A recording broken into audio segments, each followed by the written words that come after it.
ঈদ সামনে রেখে কর্মস্থল ছেড়ে নারীর টানে বাড়ি ফিরছে খর্মুখ মানুষ। সড়ক মহাসড়কে যানবাহনের চাপ বাড়লেও নেই যানজট। এদিকে গণপরিবহন সংকটে দুর্ভোগ পোহাতে হচ্ছে যাত্রীদের। কোথাও কোথাও বাড়তি ভাড়া আদায়েরও অভিযোগ করেছেন যাত্রীরা। প্রতিনিধিদের পাঠানো তথ্য ও ছবিতে ডেস্ক রিপোর্ট। ঈদুল ফিতরকে সামনে রেখে রাজধানী ছাড়তে শুরু করেছেন ঘরমুখ মানুষ। এতে ঢাকা ময়মনসিংহ ও ঢাকা টাঙ্গাইল মহাসড়কের গুরুত্বপূর্ণ অংশ গাজীপুরে বাড়ছে যানবাহনের চাপ। যানজট না থাকলেও টঙ্গী, ভোগড়া, বাইপাস, চন্দনা চৌরাস্তা, কোনাবাড়ি এবং চন্দ্র এলাকায় যানবাহনের ধীরগতি লক্ষ্য করা গেছে।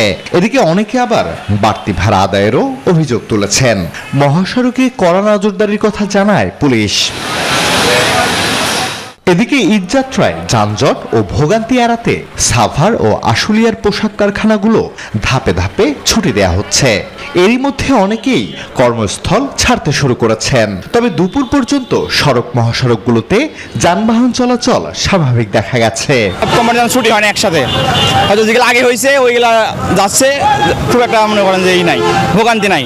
সকাল থেকে ঢাকা টাঙ্গাইল যমুনা সেতু মহাসড়কের এলেঙ্গা থেকে যমুনা সেতু পর্যন্ত 13.5 কিলোমিটার এলাকা জুড়ে যানবাহনের চাপ বেড়েছে। তবে কোথাও যানজটের সৃষ্টি হয়নি। ওয়ালটন বিএলডিসি ফ্যান খরচ বাঁচে 65% পর্যন্ত।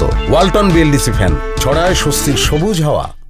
এদিকে ঢাকা, বগুড়া, রংপুর, রাজশাহী মহাসড়কে যানবাহনের চাপ বাড়লেও নেই যানজট। বাস, ট্রাকের ছাদ, নিজস্ব গাড়ি ও মোটরসাইকেল যোগে বাড়ি ফিরছেন যাত্রীরা। তারা বলছেন স্বস্তিতে যাত্রা করতে পারলেও বাড়তি ভাড়া গুনতে হচ্ছে। কিন্তু রাস্তায় ভোগান্তি হচ্ছে, বাস ভাড়া বেশি যাচ্ছে। সিরাজগঞ্জের ভাড়া 200 টাকার ভাড়া চাচ্ছে 500 টাকা। নির্বাচনের আগে ছিল হচ্ছে 300 টাকা সিরাজগঞ্জ পর্যন্ত, ঠিক আছে, পরে যা 400 টাকা হলো, আজকে ভাড়া হচ্ছে 600 টাকা। যান চলাচল স্বাভাবিক রাখতে সতর্ক অবস্থানে রয়েছে পুলিশও। ব্যাপক প্রস্তুতি আছে যাতে এখানে কোনো যানজট না হয়, এবং ইন্টারচেঞ্জের মধ্যে যে রাস্তাগুলো আছে এগুলো সব ওপেন করে দিয়েছে। মোটামুটি এখন নির্বিঘ্নে ঘরমুখী মানুষ উত্তরবঙ্গে চলে যাচ্ছে। এদিকে সকাল থেকে ঢাকা, চট্টগ্রাম ও ঢাকা সিলেট মহাসড়কে যানবাহনের বাড়তি চাপ থাকলেও কোথাও কোনো যানজট নেই। তবে গণপরিবহন সংকটের কারণে দুর্ভোগ পোহাতে হচ্ছে যাত্রীদের। এছাড়াও অতিরিক্ত ভাড়া আদায়েরও অভিযোগ করেছেন অনেকে। সকালবেলা আসছে, টিকিট কাটছি, এখনো বলতেছে বাস আসে বলে অনেক বাস আসে, এখনো বাস আসার কোনো খবর নাই। ই করেছিল 550 টাকা, এখন করছে এই কানা 650 টাকা। 4 গাড়ি তেলে লেগে ঢুকলে 1 গাড়ি তেল নয়, সঠিকভাবে যাত্রীরা ঠিক মতো টিকিট দিতে পারতেছি না। তবে অতিরিক্ত ভাড়া আদায়ের বিষয়টি অস্বীকার করেছেন কর্তৃপক্ষ।